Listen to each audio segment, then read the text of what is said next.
Hola Michael, hola Priscila, hola Joana. Vamos a dar un minuto más, a que sean las 5:40 para iniciar. A ver si se nos conecta alguien más.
Porque sí me dio como sueñí. Hola chicos, buenas tardes. Fabián, Joana, Michael.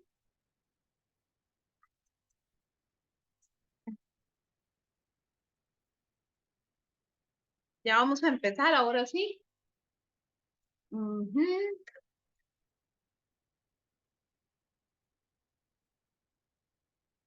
ujú.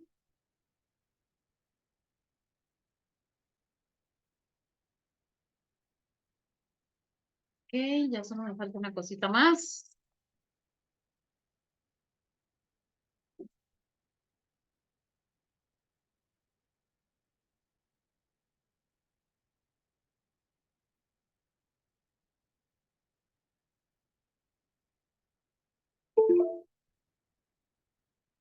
Listo, muy bien, chicos, ahora sí. Dice que la semana pasada estuvimos trabajando lo que son conceptos básicos, ¿verdad? Ah, no, perdón. Estuvimos viendo la trascendencia de la abolición del ejército. Ajá. ¿Qué dijimos? Que qué era lo importante de la abolición del ejército, principalmente los beneficios, ¿verdad? Que genera la abolición del ejército. Luego estuvimos viendo los desafíos de la organización institucional, donde hablamos de la transparencia. Recuerden que mencionamos que el desafío es como la solución a una problemática, ¿verdad? Entonces, ¿cuál sería la solución a la corrupción? ¿Cuál sería el desafío? Lograr una transparencia, igual que lograr una buena gobernabilidad y también la legitimidad, ¿verdad? Entendiendo la legitimidad como la aceptación del cuerpo de leyes. Luego hablamos de la eficacia en comparación con la eficiencia, ¿verdad? Que dijimos que la eficacia es hacer las cosas en el tiempo que sea, con los recursos que sean, ahí a lo que caiga, ¿verdad? Mientras que la eficiencia es hacer las cosas en el menor tiempo posible, con la menor cantidad de recursos posibles y lo más eficiente posible, ¿verdad? ¿Ok? Quedamos aquí para empezar con este tema que es cultura política de Costa Rica. Vean que todo esto que estamos viendo aquí son los mismos conceptos que vimos cuando empezamos a trabajar este tema, que me estoy devolviendo un momentito para ver los conceptos. Por eso a ustedes les puede sonar como parecido, como que ya habíamos visto esto, ¿verdad? Porque vean que con este tema que estamos viendo, que participemos en la fortalecimiento de la organización funcional, del funcionamiento del régimen político democrático costarricense, vimos el concepto del régimen político, sistema político, cultura política, que es el título que vamos a ver ahorita, cultura democrática, que es lo que sigue después de cultura política, y vean que aquí tenemos, por ejemplo, ciudadanía, gradualismo, participación, negociación. Vean que aquí tenemos el de legalidad, que también lo acabamos de mencionar, ¿verdad? Entre los desafíos. La gobernabilidad, que también la acabamos de mencionar entre los desafíos. ¿Ok? Y algunos de organización institucional. Muy bien.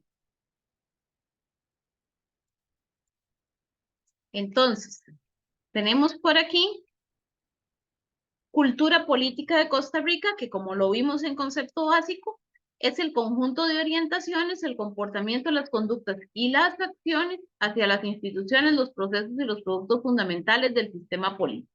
¿Ok? En resumen, es la esencia de la política. Cómo nos comportamos hacia ella, qué conducta tenemos referente a la cultura política, qué acciones vamos a implementar con respecto a la política. Recuerden que cuando hablamos de, por ejemplo, para ejemplificarlo con algo, cuando hablamos de una persona culta, ¿en qué pensamos? Una persona que tiene un buen comportamiento, ¿verdad? Una persona que tiene un conocimiento de las cosas. Es lo mismo que en este ámbito, refiriéndonos a la política. ¿De acuerdo? Ahora, cultura democrática. Bueno, la cultura política, dijimos cuando vimos en conceptos básicos, dijimos que la cultura política puede ir dirigida a cualquier régimen político, ¿verdad? Es simplemente cómo se va a comportar cada persona referente a la política en cualquier régimen. Ya si hablamos de cultura democrática, va a ser el mismo contexto, pero dirigido a la democracia ya propiamente, cómo nos comportamos hacia la democracia. ¿De acuerdo? Vean que es el mismo concepto básico que ya habíamos visto, entonces no lo voy a repetir. Dice, existen ciertos valores que la distinguen, así como ciertas actitudes también que le son propias o que la distinguen. ¿Cuáles van a ser esos valores? Dice que los valores son la solidaridad, la igualdad, la libertad y la tolerancia hacia la diversidad. Ahí me faltó terminar el renglón, pero es la tolerancia hacia la diversidad. ¿Ok? Esos van a ser los valores.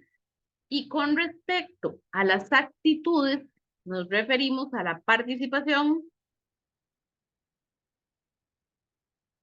al pluralismo y a la responsabilidad. ¿Ok? Entonces, si hablamos, vean que también estos valores los vimos en conceptos básicos, ¿verdad? Tolerancia, igualdad, solidaridad. ¿sí? Entonces, solidaridad, hacer, hacer algo por el otro sin esperar nada a cambio. Igualdad, todos somos iguales ante la ley. Libertad, la condición que tenemos todos los seres humanos como un derecho, ¿verdad? Que alberga o engloba un montón de condiciones para poder sentirnos libres. Y tolerancia, aceptar a las demás personas tal cual son, sin afectarlas y sin vernos afectados, ¿verdad? Actitudes que le son propias a la cultura democrática o a la democracia. La participación. Sabemos que en una democracia tenemos que participar. De lo contrario, no estaríamos enfocándonos bien en una democracia, ¿verdad? O actuando bien en una democracia. Por eso es una actitud. El pluralismo. ¿Qué es el pluralismo? Varias, ¿verdad?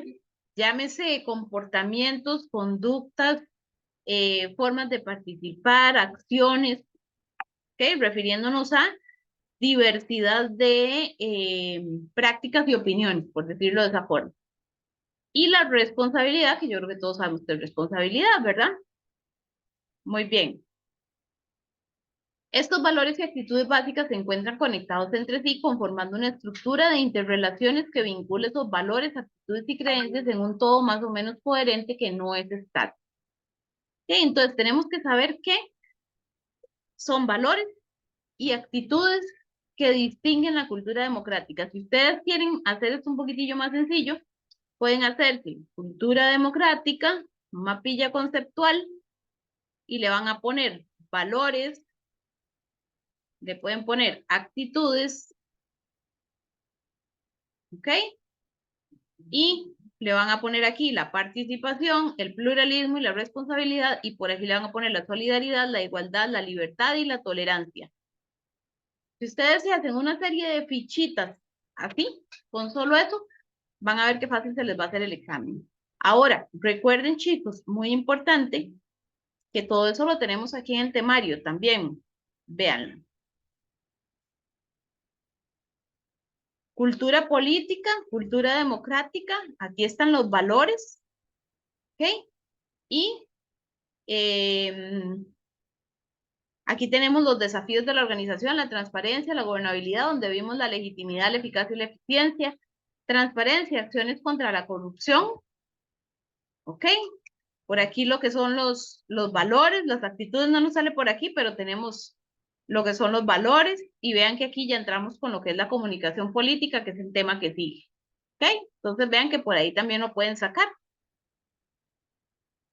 Bien. Ahí pues, los estudios sociales. Ok. Valores. Aquí vamos a ampliar un poquito acerca de estos valores. Entonces, libertad, facultad y derecho de las personas de elegir de manera responsable su propia forma de actuar dentro de una sociedad. ¿Ok? Entonces, ¿qué va a ser la libertad? Aquí lo vamos a ver como un derecho. ¿De acuerdo? Libertad, derecho. Ajá. Y aquí lo vamos a ver como un estado. ¿El estado qué es? Un estado o condición de la persona que es libre. ¿Ok? Aquí le podemos poner estado de una persona para diferenciar.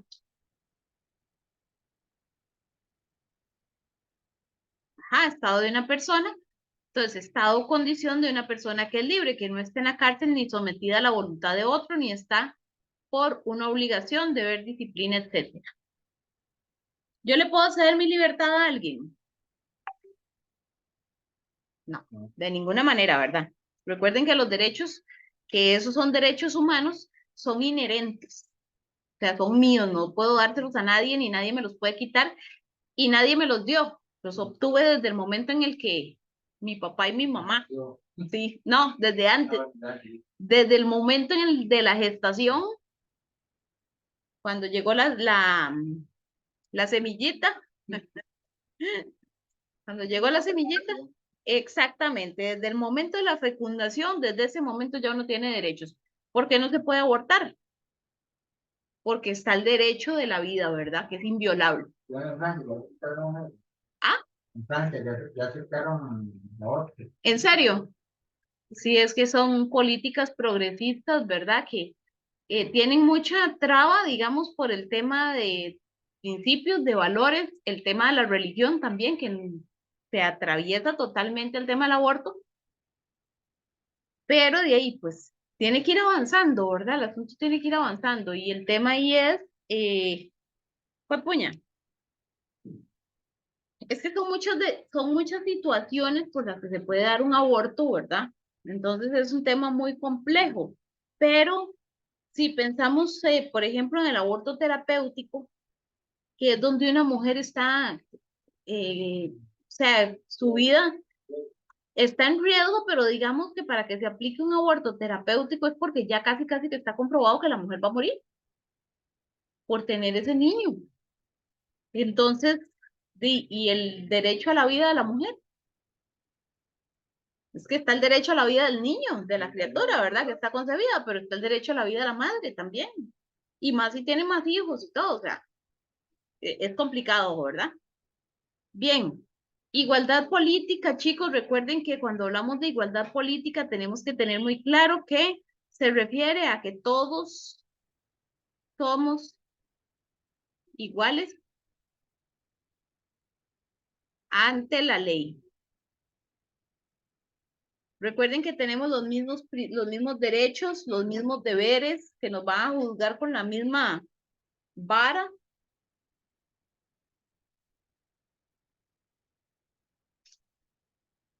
Ok, todos somos iguales ante la ley. A eso se le llama igualdad política.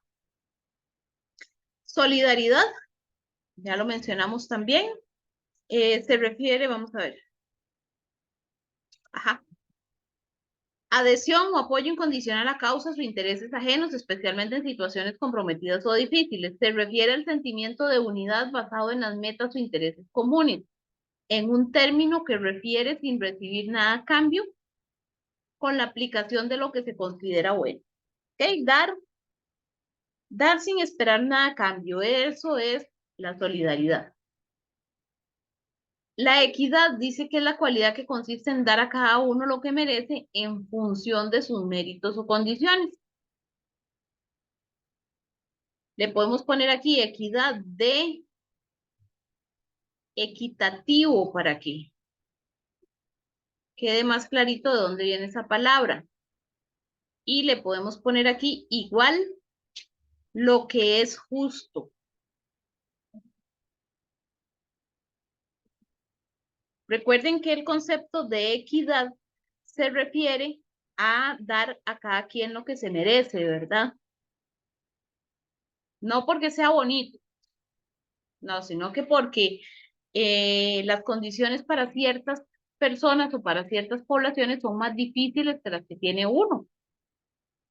Por lo tanto, es justo y es equitativo darle a personas que necesitan más que tal vez a uno que no necesita tanto, ¿verdad? Pensemos en una beca, pensemos el ejemplo que siempre les pongo de las poblaciones indígenas, ¿verdad? Las poblaciones indígenas merecen más una beca que nosotros, ¿sí? Por cuestiones de lejanía, por cuestiones de dificultad, por desafíos que tienen. Imagínense, chicos, yo no sé si el profe de mate les ha contado que tenemos una estudiante que es cabecar, ¿sí? Ella es cabecar, de hecho hace 15 días fuimos a dejarle el libro, vive en Alto Chirripó, y llegamos hasta donde llega el carro, que es donde está la escuela, ¿verdad? Y el colegio donde ella tiene que ir para recibir las clases, pero para poder llegar ahí tiene que caminar 2 horas.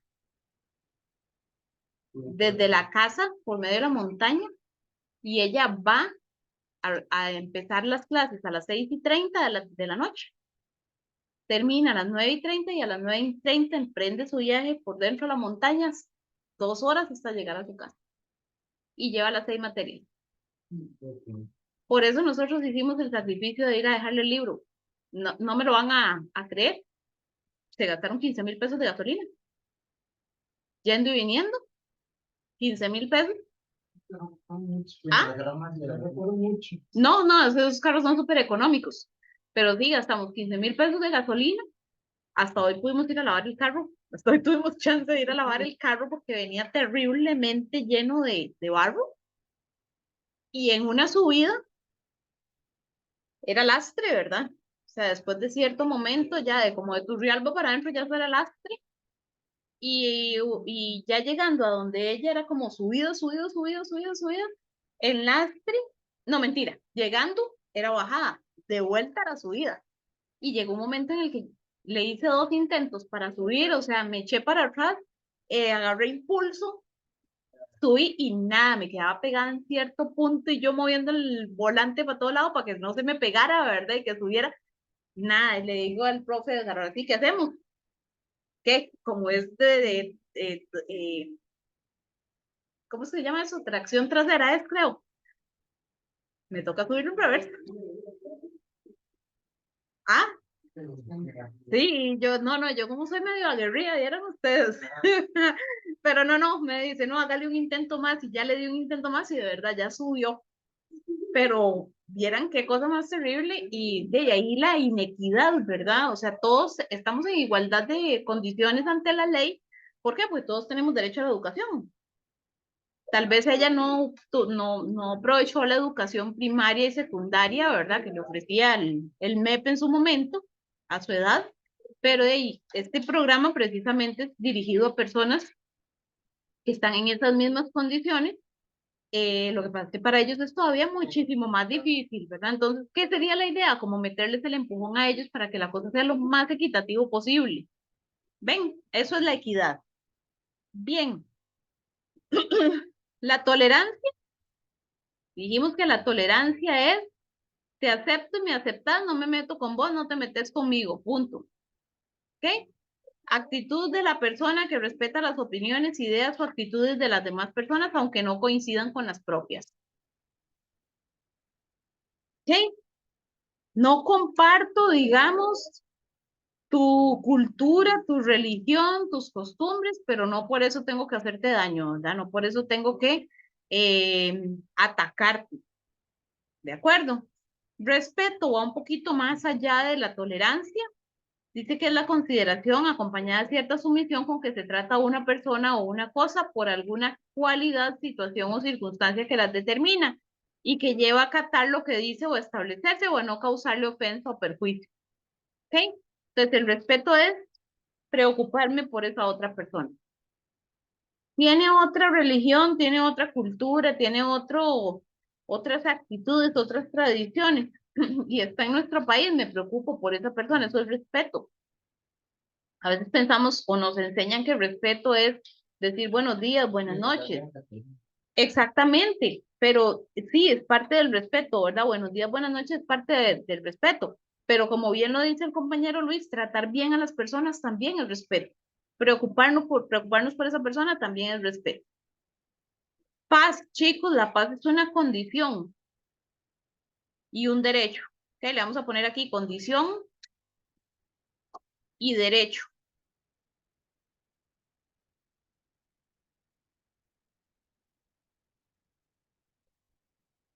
Es un estado o nivel social o personal en el cual se mantienen equilibrio y estabilidad las partes de una unidad. Y también se refiere a la tranquilidad mental de una persona o sociedad definida en su... No, hasta aquí, hasta sociedad. ¿Ok? Es la ausencia de inquietud, violencia o guerra. Por ejemplo, chicos, si yo no tengo trabajo, tengo paz. No, ¿verdad? Si no tengo salud, no tengo paz. Si mis hijos no están estudiando, no tengo paz. Si no puedo comprarles los uniformes, no tengo paz. Entonces la paz es una cuestión integral, ¿verdad? Tiene que estar todas las condiciones del ser humano estables para poder tener paz. No se refiere solo a paz porque puedo andar por la calle tranquilamente y estoy seguro. No, se refiere a una serie de condiciones y también al derecho de la paz. Ujú. Esto porque se los digo, porque en el examen nos puede salir de cualquiera de las dos formas. Recuerden que nos van a poner un ejemplo y tenemos que determinar a cuál se refiere. Honestidad. Es la virtud que consiste en decir la verdad, ser decente, recatado y justo.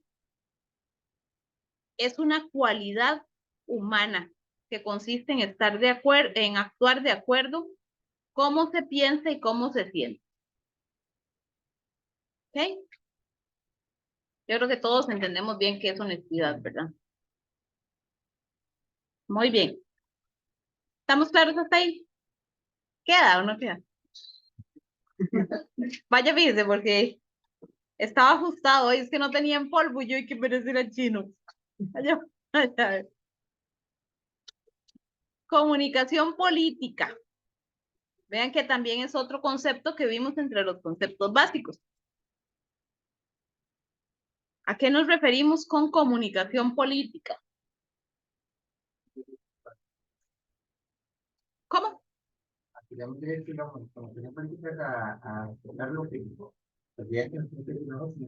Exactamente, son mensajes que los políticos nos van a dar, que nosotros tenemos ese derecho a recibir también. Es una práctica de la transparencia, la comunicación política, ¿verdad? Que nos mantengan informados de las cosas que están sucediendo, ¿ok? De lo que nos interesa, de cómo podemos ser más participativos, más activos, ¿ok? Todo eso es parte de la comunicación política. Muy bien. En este sentido, o en este tema, vamos a ver esto de la comunicación política como una serie de mensajes que nos han enviado políticos, ¿verdad? Sí, y como una serie de mensajes que nos han enviado algunos políticos importantes en nuestro país y que se refieren a diferentes temas, ¿ok? Eh, Vamos a ver, estos discursos que en su momento se dieron son unos discursos eternamente largos, ¿verdad? Pues los discursos de los políticos son eternamente largos. Entonces, aquí, para efectos de examen, lo que hicimos fue extraer las ideas principales de estos discursos para poder atenderlos o verlos en estos cursos, ¿ok? En contexto de examen, ¿cómo nos van a salir estos discursos? Bueno, por ejemplo, el de Elizabeth Odio habla acerca de la violación de los derechos humanos de las personas en tiempos de guerra, porque una de las armas de guerra que se están utilizando es la violación física, ¿verdad? La violación sexual. Entonces es una violencia a los derechos humanos también. Y ella hace referencia a que cómo es posible que este tipo de delitos, que es la violencia sexual como un arma de guerra, quede impune. ¿Cómo es posible que no se penalice, verdad? Que eso se tiene que utilizar también, o sea, se tiene que eh, investigar quiénes son los actores de este tipo de delitos y que se castiguen como si fuera otro delito de guerra, como detonar una bomba o bala o lo que sea, ¿verdad? Entonces, a eso es a lo que se refiere. Entonces, nos van a poner por algún ejemplo referido a la violación de los derechos humanos o nos van a poner algo específico refiriéndose al tema, ¿verdad? ¿Ok? Entonces dice, síntesis de los discursos para cívica, discurso de Elizabeth Odio Benito. ¿Quién es esta fulana? Por aquí ya lo vamos a ver, el discurso se llama Contra la violación y otras graves agresiones en la antigua Yugoslavia. La antigua Yugoslavia, para que ustedes no se queden con la duda, voy a abrirlo aquí un momentito en el Google Earth.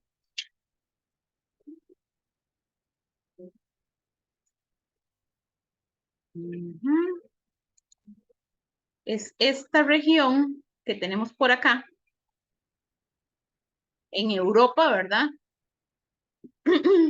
Tenemos a que cargue un poquito los nombres.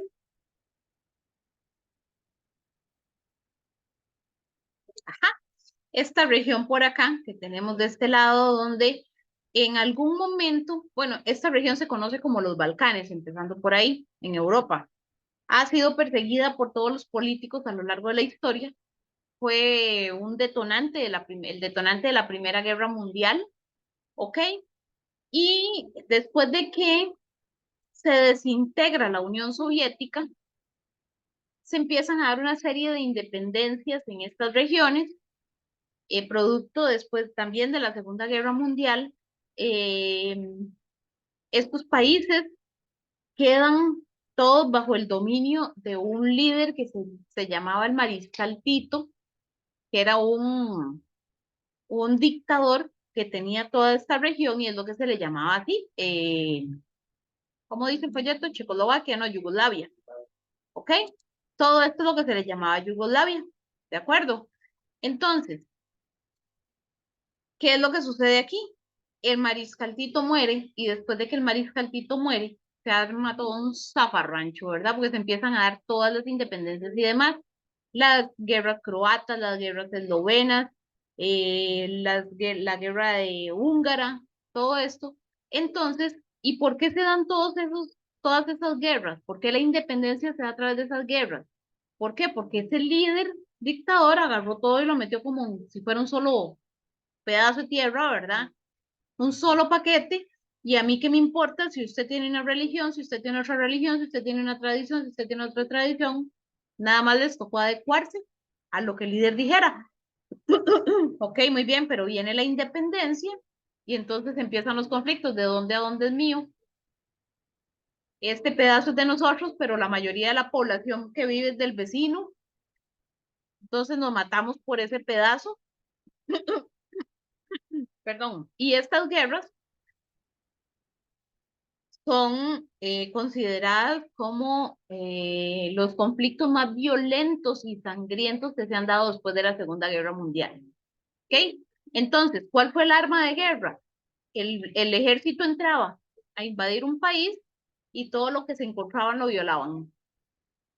Niños, mujeres, adultos, hombres, adultos mayores, todo lo que se encontraban lo violaban. Esa era un arma de guerra en este contexto, ¿ok? Entonces, a eso es a lo que se refiere este discurso. Dice, Elizabeth Odio Benito, abogada y ex jueza de la Corte Penal Internacional, ofreció la conferencia Crímenes de Violencia Sexual en tiempos de guerra y en tiempos de paz. Explicó que en estos conflictos la violencia sexual era utilizada como un instrumento de guerra, no obstante la falta de antecedentes en los tribunales penales y las normas existentes daban muy poco margen para juzgar. Hasta entonces este tipo de crímenes eran invisibles. ¿Ok? Eso es a lo que ella refiere. Esa es la idea principal. Entonces, si ustedes ven que en el examen les hablan de violaciones sexuales, les hablan de tiempos de guerra, les hablan de Yugoslavia o les hablan de Elizabeth Odio Benito, que ustedes sepan de qué es, cuál es la idea principal. Es una crítica a la violencia sexual en tiempos de guerra.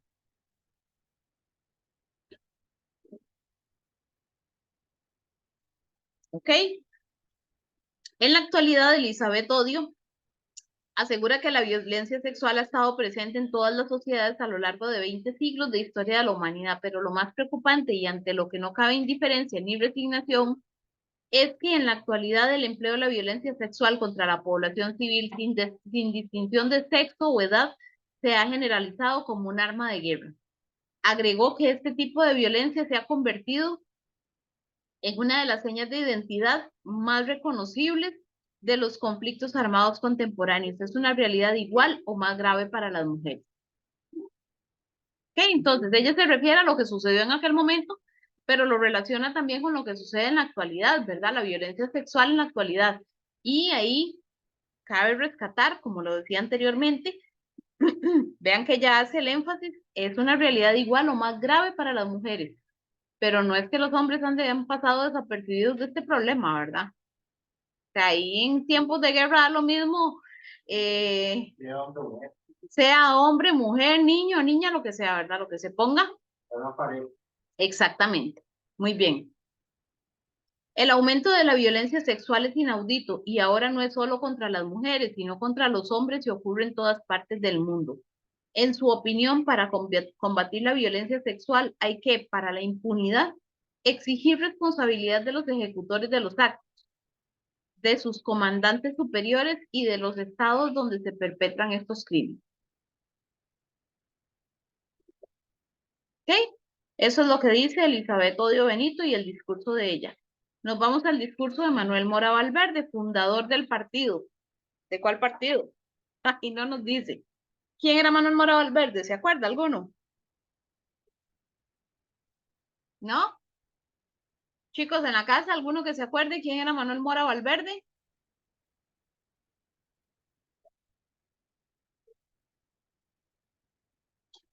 No. fundador del Partido Comunista en Costa Rica.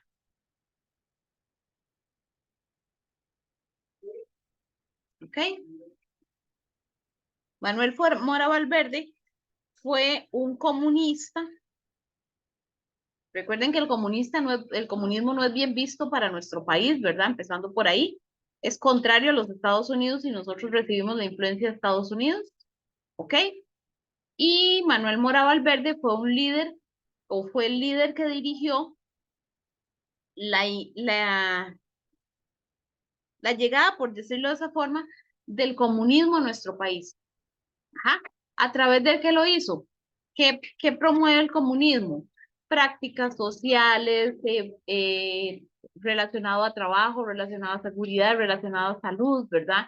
Lo que a los ricos no les gusta. ¿De acuerdo?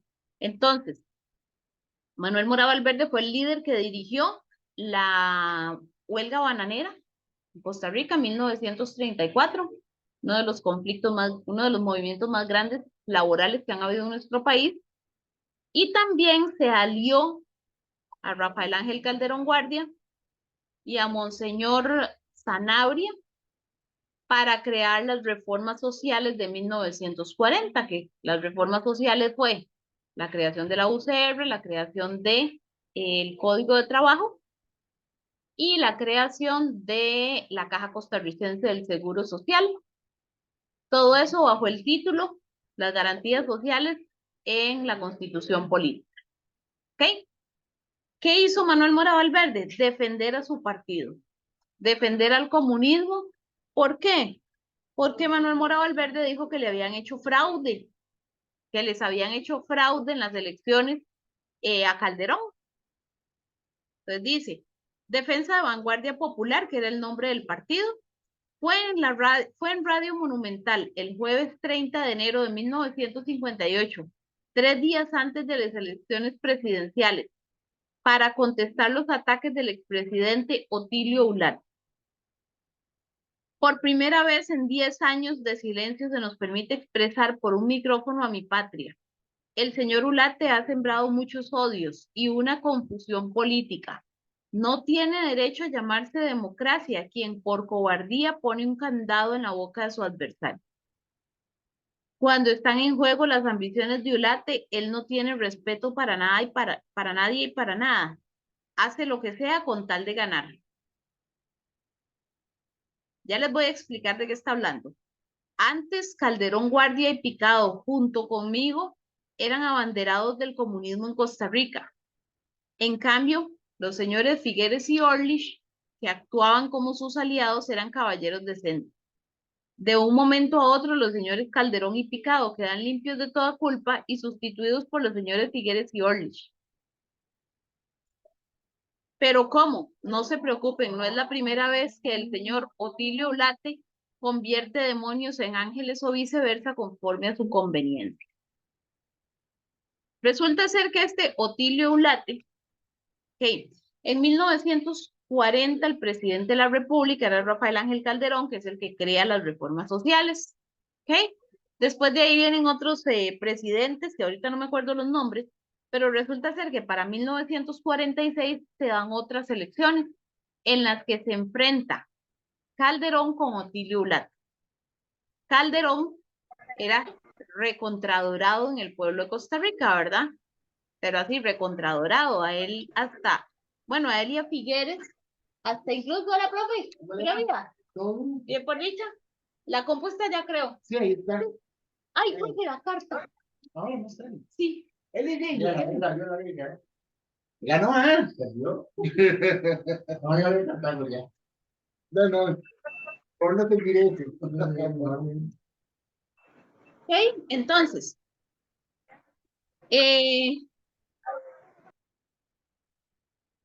les decía que entonces en esta época Calderón se enfrenta a Otilio Ulate y resulta ser que Calderón era adorado y venerado en Costa Rica. Ajá, ok. Calderón dijo, estas elecciones las tengo ganadas, fijo, las tengo ganadas. Resulta ser que vienen los resultados de las elecciones y declaran ganador a a Otilio Ulate. Y dice Calderón, no, esto no puede ser, me están haciendo un fraude, esto es un fraude. Calderón pide se haga un conteo, que se anulen las elecciones o que se haga un conteo nuevo de las papeletas, ¿verdad? Y resulta ser que las papeletas estaban guardadas en un pabellón del Colegio de Señoritas, en San José. Y curiosamente se dio un incendio en el pabellón donde estaban las papeletas. ¿Ok? Entonces ahí podemos observar claramente el fraude, ¿verdad? Ajá. Queda Otilio Ulate de presidente y después de que llega Otilio Ulate, que queda Otilio Ulate de presidente, entonces viene Figueres, invade a Costa Rica con un ejército privado para 1948 y es cuando se da el tema de la guerra civil. Se da la guerra civil y con la guerra civil entonces Figueres le dice a Ulate, bueno, vos sos el presidente, pero yo gané la guerra. Yo lo que quiero es, por haber ganado la guerra, lo que quiero es la administración de Costa Rica durante año y medio. Eran 2 años, más o menos. Y entonces Figueres le dijo a Otilio, ¿qué te parece? ¿Lo querés por las buenas o por las malas? Yo gané la guerra, ¿verdad? Vos me decís si me la das por las buenas o por las malas, ¿verdad? Y Otilio obviamente le dijo, man, no te pongas en esas varas. Déjate eso, no te preocupes. Entonces, a eso es a lo que se refiere Manuel Mora Valverde, porque recuerden que Manuel Mora Valverde era aliado a Calderón. Entonces, Manuel Mora Valverde lo que hace es una manifestación defendiendo al partido y refiriéndose a la corrupción política. Por eso él dice, no tiene derecho a llamarse democracia quien por cobardía pone un candado en la boca de su adversario. ¿Ok? Voy, chicos, un toque.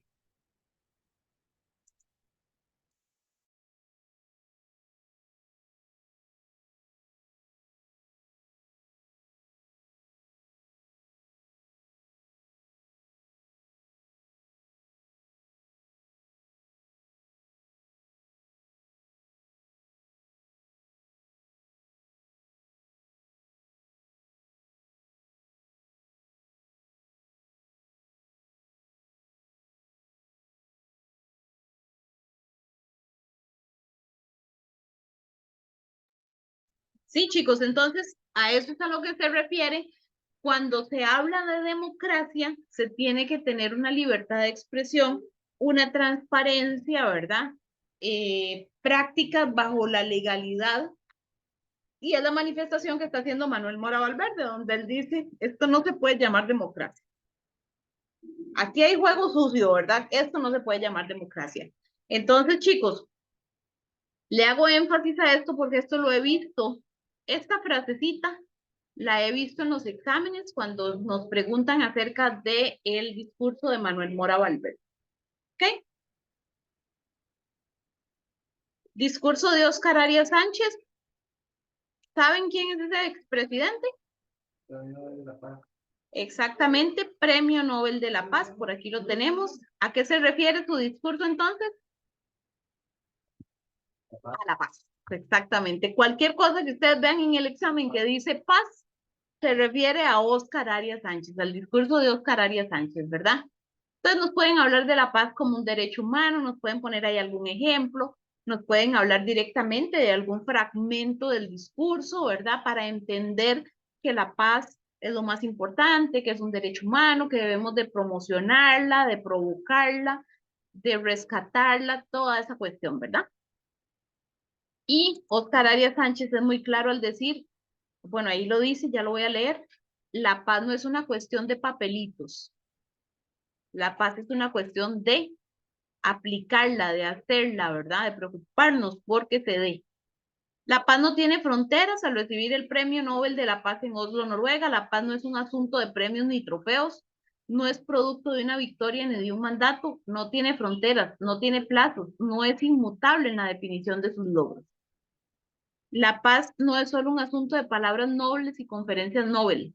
Ya tenemos abundantes palabras, gloriosas palabras, inscritas en las cartas de las Naciones Unidas, de la Corte Mundial, de la Organización de los Estados Americanos y de una red de tratados internacionales y leyes. Necesitamos, vean que ahí él está hablando de trofeos, triunfos, palabras bonitas que hay en la ONU y todo, pero él dice, necesitamos hechos que respeten esas palabras que están escritas en todos esos documentos, que honren los compromisos avalados por esas leyes. Necesitamos fortalecer instituciones de paz como las Naciones Unidas, cerciorándonos de que se utilizan a favor del débil tanto como del fuerte. ¿Okay? Yo creo que en este discurso no hay mucho que discutirle, está más que claro, ¿verdad? Discurso de José Figueres Ferrer, vean que todos estos personajes son conocidos, ¿verdad? El único ahí medio desconocido es Manuel Mora Valverde y Elizabeth Odio. ¿Okay? Figueres hace un discurso largo, nos vamos a referir como a 3 partes de los discursos, y aquí Figueres lo que hace es un discurso que se llama Cartas a un ciudadano, o sea, que Figueres a través de este discurso le está hablando a los ciudadanos, les está enviando una carta a los ciudadanos. Y dice, voy a exponer otra de las definiciones o escogimientos que forman parte de la ideología de nuestro movimiento y que sirven de guía al gobierno actual. Una definición de trascendencia que un partido político permanente debe hacerse en nuestro tiempo es si cree o no en la reforma del siglo XX. Vamos a marcar como por aquí. Ok. ¿Cuál es la reforma del siglo XX? Hablemos de que el siglo XX son los años. Siglo XX, años 1900. ¿Cuál fue la reforma de los años 1900? La reforma social. Ok, creación de la UCR, Caja Costarricense de Seguro Social, Código de Trabajo. Constitución Política, el título 5, ¿verdad? Entonces vea lo que dice Figueres. Una definición de trascendencia, o sea, vamos a hablar de trascender, ¿verdad? De crecer. Que un partido político permanente debe hacerse en nuestro tiempo es si cree o no en la reforma social del siglo XX. O sea, un partido político cree que la sociedad puede trascender a través de las reformas sociales, a través de lo que se creó con las reformas sociales. Sí, ¿verdad? Porque se creó educación, se creó salud, se creó mejores condiciones laborales. ¿Ok? Si admiten que la ciencia actual hace posible la producción de suficientes bienes y servicios para todos los miembros de la comunidad, o sea, hay suficiente para todos. Recordemos que Figueres aquí está hablando, o sea, en los años 40, ¿verdad? En los años 50. Figueres es el papá, ¿verdad? Sí. El hijo no es por estarse revolcando. Ah, mediante el trabajo coordinado de todos, si opina que deben desaparecer la mayoría de pobres e ineducados que caracterizan a los países subdesarrollados. Entendamos países subdesarrollados como países pobres. ¿De qué estamos inundados los países pobres? De personas pobres, y él hace la referencia de ineducados a personas sin estudios, pero sin estudios porque no se les da las oportunidades para que estudien. ¿Ok? Entonces, él dice que esas mayorías deben de desaparecer, que debe de desaparecer la pobreza y que debe de desaparecer la ineducación. Por eso se preocupa por crear instituciones educativas en la época para preparar a la gente, porque Figueres la idea que tenía de nuestro país era un país desarrollado. Y así lo echa a andar, ¿verdad? Como un país desarrollado. Si por lo tanto está dispuesto a no estudiar las ciencias económicas sociales, a emprender planes de desarrollo y a tomar medidas de justicia y en general a fomentar una transformación del país que lo convierta en una sociedad donde todos sus miembros disfruten al menos de un mínimo razonable de las comodidades materiales y de las facilidades de salud y de cultura. Priscila, ¿se te abrió tu cámara? ¿De acá dónde salir? ¿Que iban por donde usted creo? Llámelo. Listo. ¿Ok? Entonces, esa es una parte del discurso que Figueres hace refiriéndose a que para poder tener un país desarrollado necesitamos que la gente se prepare, que el país le dé las oportunidades a la gente para salir adelante. La responsabilidad ciudadana nos dice, en esta parte nos habla de uno de los derechos más importantes de un ciudadano que habita en un país libre, que es criticar a su gobierno. Todos debemos de criticar a nuestro gobierno, ¿verdad? Porque al igual que cualquiera de nosotros son seres humanos los que están gobernando y es posible que no se den cuenta de muchos errores que pueden cometer, por eso es importante una crítica. Hablando, entendiendo una crítica como una participación, ¿verdad? No como algo negativo, ¿ok? Con el fin de remediar los errores que se están cometiendo, ya que si si no pueden expresarse, aquí eliminen este los, porque está de más.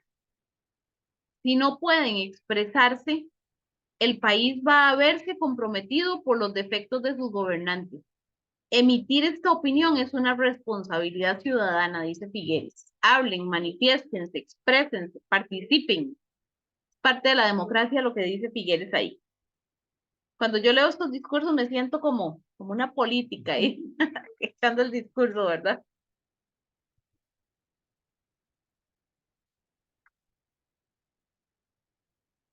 Ok, Michael, ¿está bien? Ah, ok, ya lo tenemos ahí, muy bien. Ok, el señor José Figueres nos solicita permiso para criticarnos por nuestras actitudes y responsabilidades como ciudadanos. Por ejemplo, el discurso de un gobernante que dice que todas las personas van a tener las mismas oportunidades, ya que todos somos iguales ante la ley. ¿Ok? Figueres hace ese discurso, ¿verdad? Que dice que el gobernante dice que todas las personas van a tener las mismas oportunidades. ¿Por qué? Porque todos somos iguales ante la ley. Y la gente le aplaude ese discurso y está de acuerdo con él. Pero ojo lo que dice Figueres, pasadas las elecciones, el gobernante recibe sobornos de algunas personas para que les ayude. Entonces, ¿dónde queda el apoyo a la idea de que todos tengamos las mismas oportunidades si les mandan sobornos? Entonces, ¿qué es lo que está diciendo Figueres ahí? Que así como los políticos sobornan, ¿verdad? Y hacen prácticas incorrectas, los ciudadanos también lo hacemos. ¿Por qué? Porque si es mi primo, estoy esperando a que llegue al poder y le ayudo, ¿verdad? Además, para que llegue al poder, pues yo sé que ahí tengo un puesto en el Estado, que hay un puesto importante. A eso es a lo que él se refiere cuando dice que también los gobernantes reciben sobornos, o sea que debemos de ser transparentes y que debemos de estar en esa práctica donde todos somos iguales ante la ley. Y la otra parte que habla Figueres es cómo se está administrando el país. Cuando dice que el gobierno cumple dos funciones distintas que sabemos confundir generalmente cual si fuera uno. Estas dos funciones pueden llamarse para distinguir las dos con el mismo nombre, que son administrativas y gobernales. Entonces él dice, administrar es dirigir el funcionamiento diario de todos los organismos públicos tal cual se maneja una empresa particular o un negocio de tamaño grande. ¿Cuáles funciones? Repartir el trabajo, ver que cada funcionario cumpla con su deber, recibir las entradas de dinero y hacer los gastos llevando buenas cuentas. Eso es administrar. Pero ¿qué es gobernar?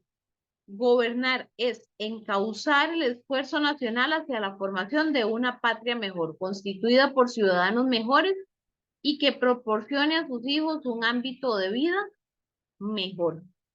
Gobernar democráticamente es ejerciendo el poder por delegación, es orientar al país hacia el género de bienestar, de cultura y de moral, perdón, a que sus ciudadanos aspiran. ¿Ok? Entonces, administrar es como llevar las riendas de un negocio. Gobernar es encauzar el país, ¿verdad? Las prácticas del país. Si es democracia, pues encauzar esa democracia. ¿Estamos claros? Eso dice Figueres, ¿verdad? Y el último discurso es Rafael Ángel Calderón Guardia, que también creo que sabemos quién es, ¿verdad? El papá, por supuesto. Sí, eso es importante dejarlo claro, que se refiere al papá. Y él, esos hijos fueron terribles. Rafael Ángel Calderón Guardia dice, el gobernante y el hombre frente a un problema social costarricense. Entonces, Calderón lo que hace es hacer como una autobiografía, en donde él se refiere a las condiciones que tiene un político, que un político tiene que responder a su país y también tiene que responder a su familia. O sea, que tiene que hacer una buena política para que su misma familia también esté a gusto y contenta con las prácticas de él. ¿Ok? Entonces dice, hace un recuento de su vida para explicar cómo surge en él la necesidad de llevar a cabo las garantías sociales, además de indicar el camino que aún quedaba por continuar. Expone que el hombre que vive en sociedad sin pertenecer al ámbito político tiene obligaciones con su familia y su entorno, tales como cumplir con sus deberes y alcanzar una independencia económica y social. Se dirige según su conciencia y su moral. Sin embargo, el gobernante está doblemente obligado a justificar sus acciones. Por un lado, debe cuidar de sus acciones y por el otro, debe abrir su mente para poder satisfacer la colectividad social. O sea, ¿qué nos dice aquí? Que el gobernante tiene que tener cuidado con las cosas que hace. Ajá. Y además, tiene que abrir su mente para darse cuenta de cómo puede satisfacer a una colectividad, ¿verdad? O a un país. ¿Estamos claros? En la casa, chicos, ¿vamos bien?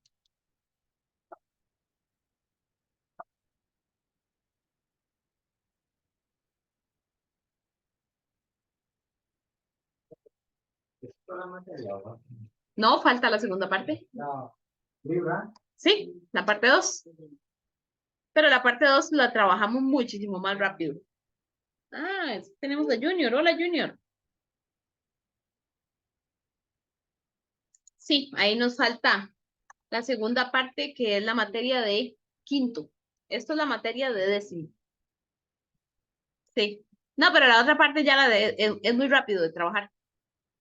Ajá. Ah, no es menos. Sí. Ok. Estamos claros con eso de los discursos, ¿verdad? Entonces, nos vamos a la tercera unidad que dice mi participación fortalece el sistema electoral. Aquí nos vamos propiamente a temas electorales dentro de nuestro país. ¿Ok? Vean que hemos venido como de lo macro a lo micro, ¿verdad? Como de lo más grande. Y hemos ido como filtrando, filtrando, filtrando y vamos llegando y cayendo propiamente a nuestro país. De hecho, la siguiente unidad, que es de la materia de quinto, esta unidad habla, lo primero que habla es de el Estado garante de oportunidades. ¿Okay? Ya nos habla de legislación propiamente de nuestro país. El folleto número 2 ya está listo, por cierto, cuesta 3.500. Que sí, 3.500. Entonces, ya en cualquier momento que quieran lo pueden adquirir. Hola, Junior. También tenemos otro, cuesta igual. ¿Ok? Conceptos básicos, chicos, siempre que empezamos con conceptos básicos. ¿Qué es el sistema electoral? Dice que es el conjunto de principios, normas, reglas, procedimientos técnicos enlazados entre sí y legalmente establecidos por medio de los cuales el electorado expresa su voluntad política por medio de los votos para determinar quiénes ejercen el poder público. ¿Quién es el electorado? Ajá, el electorado. El pueblo, nosotros, ¿verdad? Los que votamos.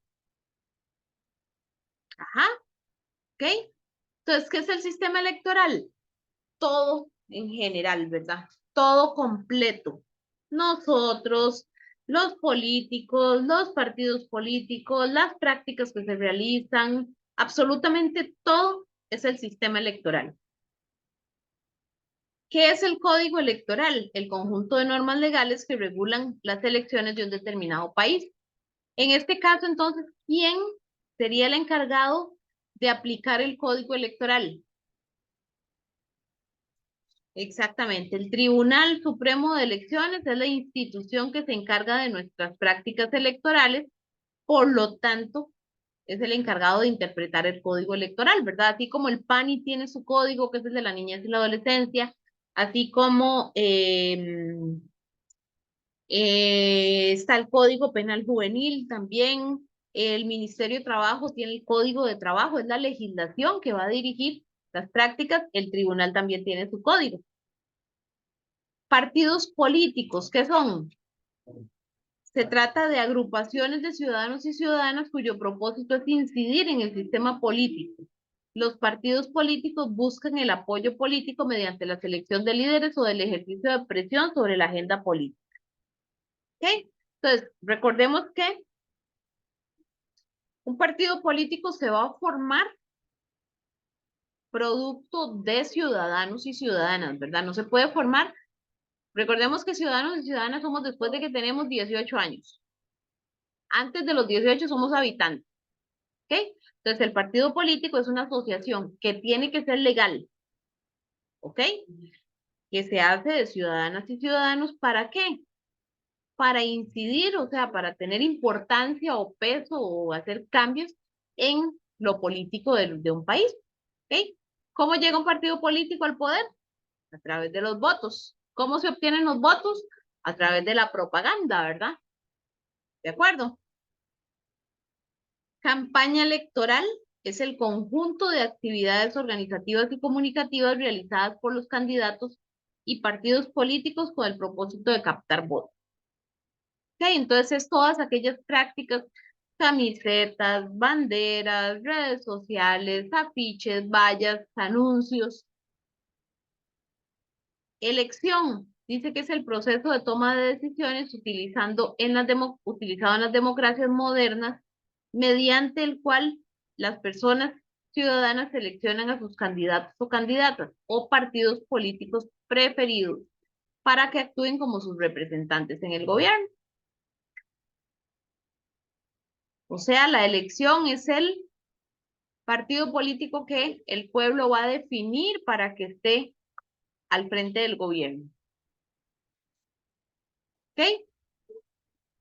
Deuda política, este es un concepto que generalmente nos enreda. ¿Qué podemos entender por deuda política? ¿Cómo? No, por eso es que nos confunde ese concepto precisamente. Exactamente, los gastos de campaña de los partidos políticos, ¿verdad? Entonces lo pueden poner así, para que no se les vaya a olvidar. Gastos de campaña de los partidos políticos. Como tiene un nombre muy peculiar, deuda política, normalmente pensamos eso, ¿verdad? Por eso les digo que mejor lo escriban para que en algún momento lo retoman y ya se acuerdan qué es. ¿En qué consiste esto, chicos? Recordemos que un político o un partido político va a tener gastos, ¿verdad? En campaña. Todas las banderitas, todas las redes sociales, todos los anuncios tienen que tener una sede, por ejemplo, ¿verdad? Desde donde se mueve ese partido político, pagar un alquiler, por ejemplo. Ah, no exactamente y sí. ¿Por qué? Porque el partido político en la buena teoría tiene que conseguir ese financiamiento, pero no lo va a conseguir con Tribunal Supremo de Elecciones, que es el que le va a devolver esa plata. El financiamiento se va a conseguir a través de, por ejemplo, por mencionar algo, padrinos. ¿Ok? Entonces consigue padrinos que van a ser los que le van a financiar para cubrir los gastos de campaña. ¿Ok? Ah, exactamente. ¿Ok? Ahora,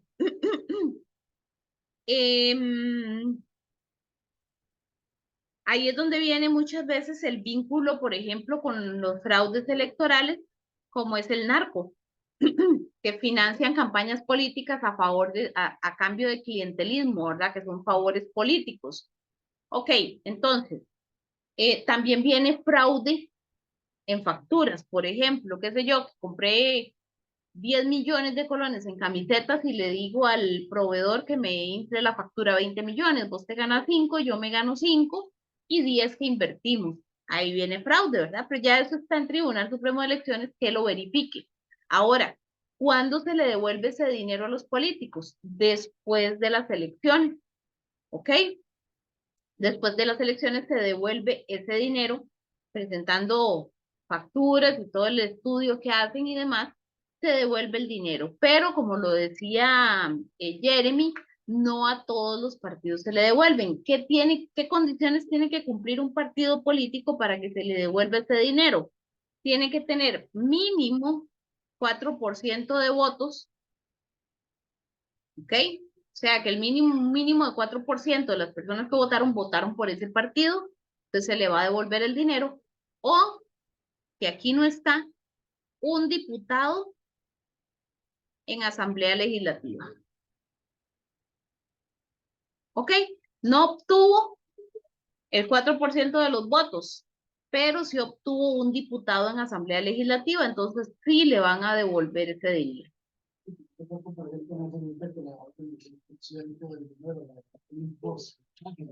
Va paulatino, sí, va porcentual.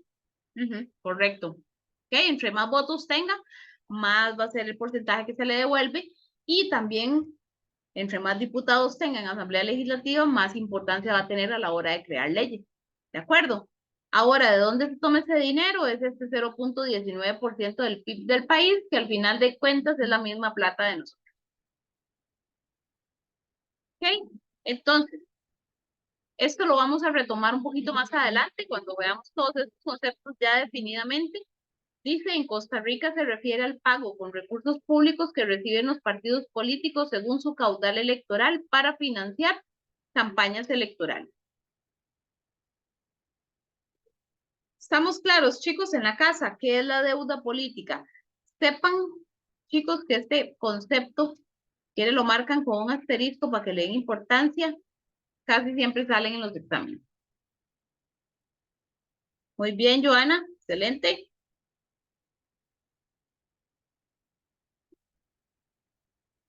Ok, participación ciudadana.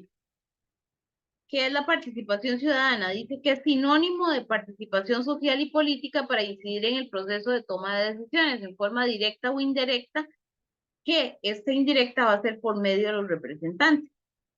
Entonces recordemos que nosotros participamos de forma directa. ¿De qué forma? A través del voto. ¿Ok? O que nos manifestemos directamente o que participemos directamente, ¿verdad? Que nosotros seamos los elegidos, ¿ok? Que vamos a tomar las decisiones. O de forma indirecta, que va a ser a través de los representantes que nosotros elegimos, como por ejemplo nuestros diputados, nuestro presidente, nuestros vicepresidentes, los alcaldes, síndicos, regidores, todos esos que nosotros los elegimos. Sufragio o voto. Chicos, recuerden, voto es lo mismo que sufragio. En el examen al MEP le encanta usar la palabra sufragio. Pocas veces nos pone el voto. Le encanta usar el sufragio. Entonces, si no se acuerdan qué es, vamos a tener problemas.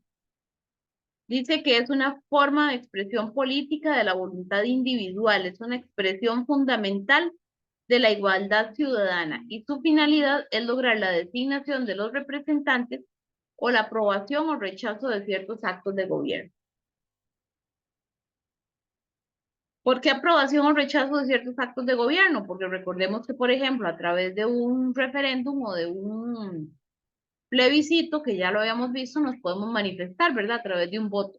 Entonces, el voto no va a ser solo para elegir a nuestros representantes, también puede ser para hacer otro tipo de manifestaciones. Es consulta popular o, como lo dice aquí, expresión política de la voluntad individual. Abstencionismo, ¿qué es? Se refiere a la situación que se presenta cuando no se ejerce el derecho ni se cumple con la obligación cívica de votar en los procesos electorales. O sea, en palabras sencillas, no votar. Recordemos que el voto tiene ciertas características, 5 características en particular, y es que es universal, porque es para todos. Directo, pues nadie tiene que saber por quién votamos. Secreto, perdón, directo porque votamos por nuestros representantes. Secreto porque nadie sabe por quién votamos. Es un deber, pero recuerden que nadie nos puede obligar a ir a votar, es un deber moral. ¿Ok? Y es un derecho que todos debemos ejercer. Opinión pública, chicos, es el conjunto de opiniones de los miembros de una sociedad, pero es más que la suma de opiniones individuales. Suele ser recogida por medio de instrumentos como sondeos y encuestas. Entonces es como cuando nos preguntan, ¿qué opina usted de tal y tal y tal? Y entonces empiezan a hacernos una serie de preguntas, a veces son encuestas tan largas, ¿verdad? Más cuando nos llaman por teléfono y estamos haciendo el almuerzo. Sí. Ah, colerón. Pues, no se puede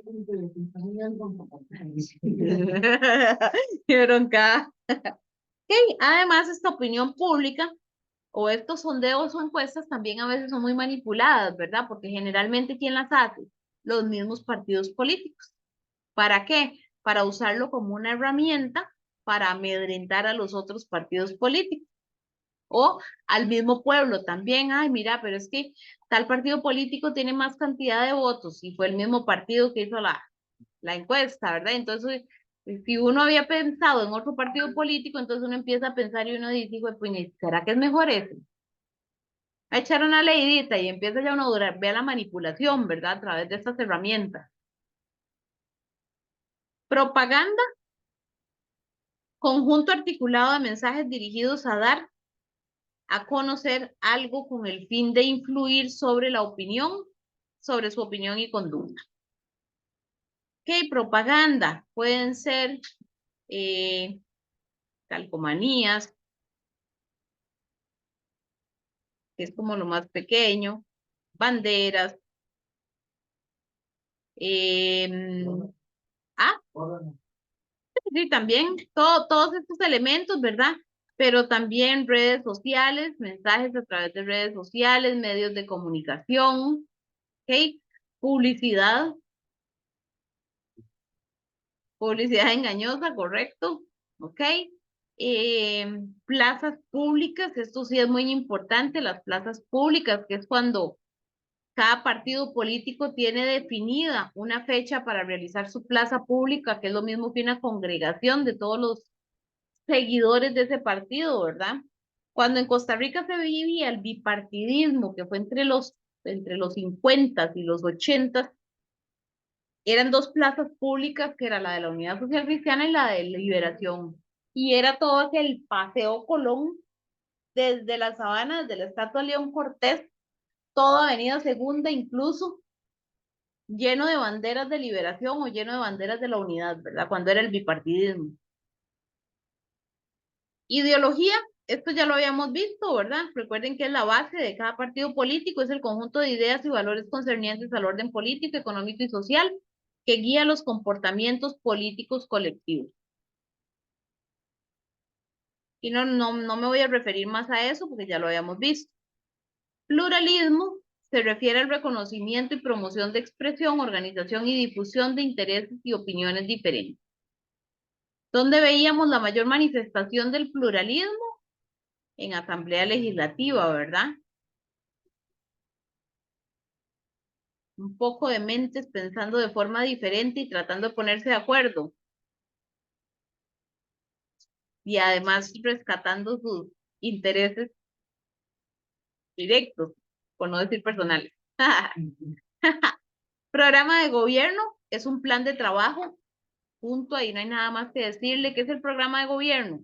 Es el plan de trabajo estratégico presentado durante las campañas electorales para establecer las políticas públicas que dirigirán las acciones de un posible gobierno. O sea, va a ser un documento que va a estar establecido por un plan de trabajo, que es lo que los políticos o los partidos políticos nos van a indicar que se va a realizar si ese gobierno es el electo, ¿verdad? Es si ese partido es el electo, llega al gobierno. ¿De acuerdo? Bipartidismo, sistema político con predominio de dos partidos políticos que compiten por el poder o se turnan en él. Como les decía, en Costa Rica estuvo presente entre 1950 y 1980, que eran Liberación Nacional por Figueres, papá, y Unidad Social Cristiana por Rafael Ángel Calderón, papá. Sí, sí, ya después de esto, ya ellos se tiraban entre sí la pelota, ¿verdad? Un gobierno, el otro, llegaban dos gobiernos del mismo y se la pelaban cada vez más, entonces llegaba otro, liberación y dos gobiernos de liberación y la misma historia hasta que llegó un momento en el que ya la gente dijo, no más, y es donde nace el PAC, ¿verdad? Que es el que viene a romper con el bipartidismo para dar paso al multipartidismo, que es lo que tenemos en la actualidad. Un sistema partidario en el cual se fragmentan los caudales electorales en tres o más agrupaciones. En la actualidad, bueno, en la última papeleta que nosotros tuvimos de elecciones nacionales, no estoy segura si eran 25 o 26 partidos políticos en papeleta. Eso se llama multipartidismo, o sea, muchas opciones. ¿De acuerdo?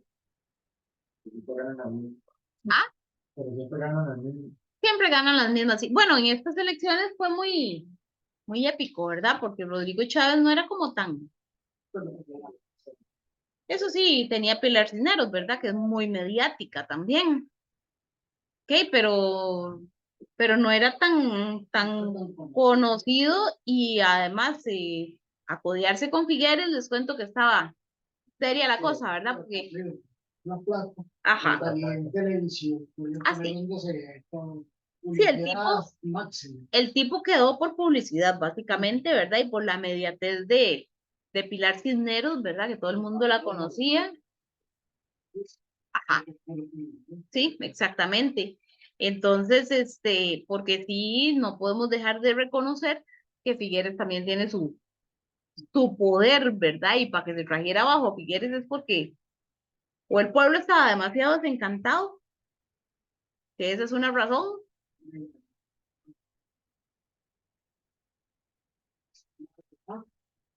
Ajá,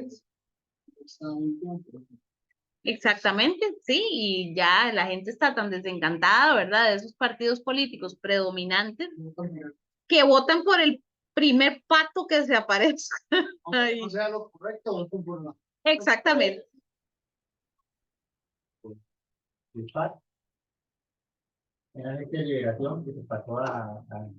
Son los mismos políticos que se van cambiando de bandos también, es correcto.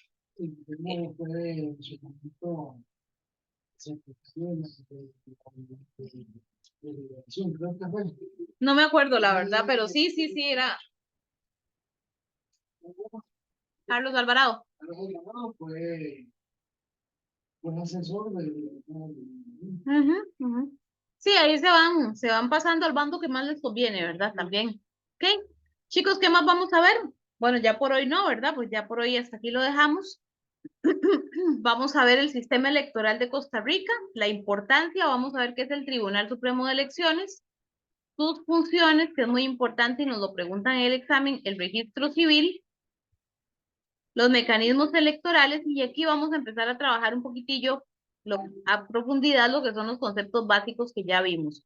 Esto, chiquillos, créanme que yo lo voy pasando ya muy rápido porque ya aquí no tenemos mucho que decir de la deuda política, por ejemplo, ya dijimos lo que se tenía que decir.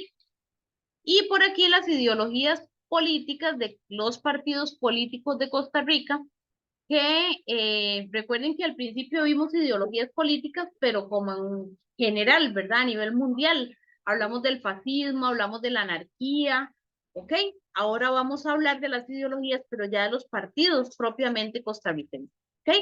Este proyecto lo terminamos para la próxima semana, si Dios lo permite, y nos montamos con el otro. Chiquillos, ¿alguna duda en la casa?